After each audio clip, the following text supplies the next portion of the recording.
Boy, welcome back everybody to Wrenching with Grandpa. Hope you're having a wonderful weekend. It's Sunday evening here, third week in October? Getting close to Halloween. Yeah, okay. Um, we had some rain early this morning and through the early part of the day. We dreadfully need it and could use some more, 2 or 3 days of nice, slow, drizzly rain, let it soak in, not a flash flood event. Hope all of you guys are safe. Life is good.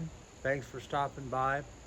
If you're not subscribed, please consider. I'm not going to sell you t-shirts or concert tickets, uh, but I would like to have you along.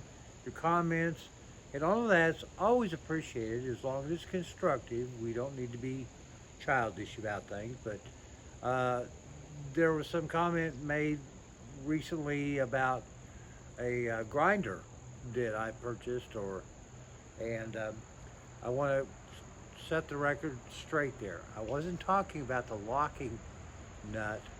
I was talking about the arbor on the backside that kept everything locked in with the shaft on the motor.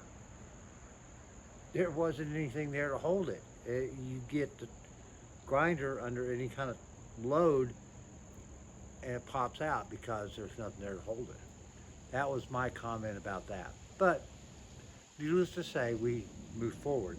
I rectified the problem. Did pick up another grinder, one a little bit higher quality. Had the same kind of issue, but I took my Dremel tool and did a little home machining on the part.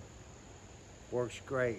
Been using it the last few days and no complaints. So, the video this evening is not on the project car. Really, I've dropped the drive shaft out of it again because the emergency brake cable was intertwined, but it was in the wrong position. So when you put the car in gear, the cable was dragging on the shaft, and that's hopefully by doing this, that's going to rectify the sound that I thought was coming from the right rear brake drum. I believe it is, which will be very satisfying for me to find out, but that's not what we're doing today. Today, we're talking about project ideas, good ideas that go terribly wrong and cost you more than you expected to. We'll make this short and sweet. My daily driver, and you guys have seen her before, my Volvo CX-90 2005, what I affectionately call the Black Widow because she's black. And my intention has been that she's kind of a project in, doing the maintenance and repairs and stuff and trying to keep her looking somewhat pretty, not beat to death. I mean, she's a 20-year-old car right now, and she needs a bath and she needs some freshening of the ceramic coating that I did on her about 9 months ago. But one thing that I started a long time ago, too long ago, I can't even remember how many calendar years we're talking, probably easily 3 years. I wanted to do a color change on the interior of this car, or this SUV. I like the tan and stuff, but the problem was the headliner, which was cloth, and the A-pillar and B-pillar covers, A-pillar, B-pillar, were also cloth. And as you can see, we'll try to zoom you in here. This B-pillar, by the driver's side, still has the cloth on it. And of course, it's all deteriorated, it's separating. All of the insulation foam material behind the cloth is just garbage. And so what I started trying to do, I pulled the headliner and the headliner board out of here, and just started ripping stuff out, really just thinking, oh, this ought to be real easy and simple. Yeah, right, like so many things that I try to get done and end up with a multitude of an epic failure. So I thought, since I was kind of trying to turn this girl into kind of like a classic car chase vehicle, the support vehicle whenever I got her on the road, and we could do some car shows and stuff, and we cruise along with this with the tools and the ice chest and the snacks and peanut butter sandwiches, that kind of stuff, and the pit crew, because this will seat 7. So I wanted to do something kind of on that Black Widow theme. So I thought, instead of spending, excuse me, $400 to $600 with an upholstery shop, which I can't even really find one in my area that I feel comfortable with, to do a new headliner and, pillar replacement of cloth or something like that. I thought, well, I'll just take all that old junk off, clean it all up, and then I thought, well, I'm going to get some of that textured paint that one of them paint companies at Home Depot has. And this was a fiberboard, fiberglass board, wasn't terribly thick and not terribly well made. I mean, it's a fiberglass board. It wasn't made to be pretty. So I thought, well, I'll use this paint stuff on it and cover it up and kind of smooth it out, give it a more textured finish. And in the process, it kind of gave me, in some areas, kind of a spider webby look, which kind of went along with my idea and the theme. But this stuff soaks up a lot of those rattle cans. And the product I was using wasn't inexpensive. It was like, oh gosh, $12 a can. Well, let me put it to you this way. I've easily got close to $400 in textured paint on that. And so that's when I said, enough's enough. It's set over in the corner of the garage, and I've been moving it around for the last couple of years, trying to keep it out of the way, not get it damaged, because at some point I did want to get it back in.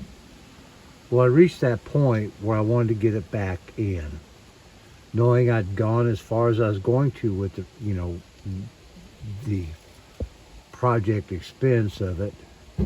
And so this weekend I started trying to get this all put back together, and I've run into a few problems with it being out of the car as long as it did, being set up, moved around, and with the different texturing and components of that material being applied to it, it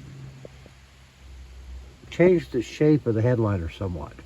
Not radically, but some, which has made it a little more difficult to install. Also, the fact that with the material that's on it now versus what was on it, there is some difference in thickness and things like that. And I was going to show this but on camera, but I've kind of got impatient. I've been working on this thing pretty much a better part of this weekend. This part has a plastic, that black plastic like seal around it.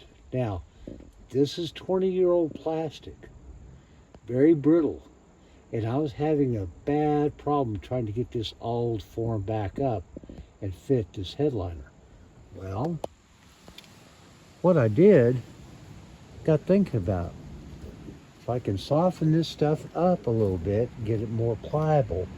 And I found something out today, and please comment, because I'm going to explore this even more. I took my hot air heat gun on its lowest setting, and I slowly heated up all of that plastic, both the black seal and the mount bracket as well. And as I did, kind of rubbing over it, I noticed a change in the overall look of the plastic. It was actually like refreshing. The surfaces was starting to get some glisten and some life back to them. Certainly the black plastic became more pliable and started looking fresher and more resilient again. So that when I remounted it, it was almost like putting in a brand new part. It wasn't brittle, and the back gasket part formed up and fits pretty darn well. So that's something to consider if you're working on some of these old cars, whether you're, still your daily driver or something like this, which is a daily driver slash secondary project car, because Lord knows I've thrown as many parts and time into this as everything else around here. But it's an interesting concept. Now see, I've got the plastic here that goes around the sunroof opening, and I'm getting this all cleaned up because we're going to be getting it back to a color to be appropriate to match the rest of that part of the interior. And but getting that cleaned up, going to get ready to shoot it. We got a little late afternoon sun, some breeze, it's low humidity, so I'm trying to get this cleaned up so I can get it shot, maybe get it put in. The thing that's holding me up and being an aggravation at this point is I've been out here messing with this thing by myself. And I'm going to tell you something. If you're doing something like this, you need 2 people. 3 preferably. 2 to wrestle with the headliner and all the work, and somebody to be bringing pretzels and beer and encouragement. Because this is... this wasn't hard to deal with, ripping it all out. Of course, it never is. But it's putting it back together and trying to make it work correctly. That's when you find out what the hell you screwed up when you started this whole thing. Oh, Lord. Give me grace. So, right now, one of the big problems I'm having to deal with is getting the rear view mirror, courtesy lights, all of this control panel mounted back up in here, in the front of here. And one thing I found is that right now, this headliner is just a little bit too much forward, and I have been trying to figure out a way to, get it back. But again, that's all part of this being out of the car for so long.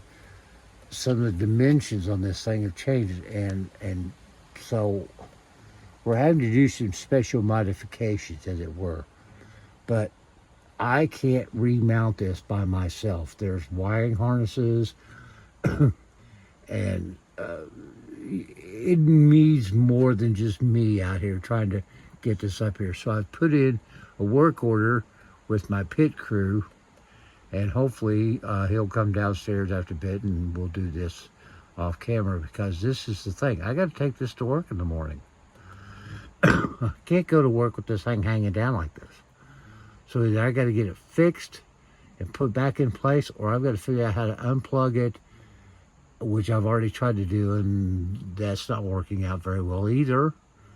So I can take it down. But in either case, I got to take this car to work in the morning, so I got to deal with this. If I have to duct tape it up or whatever.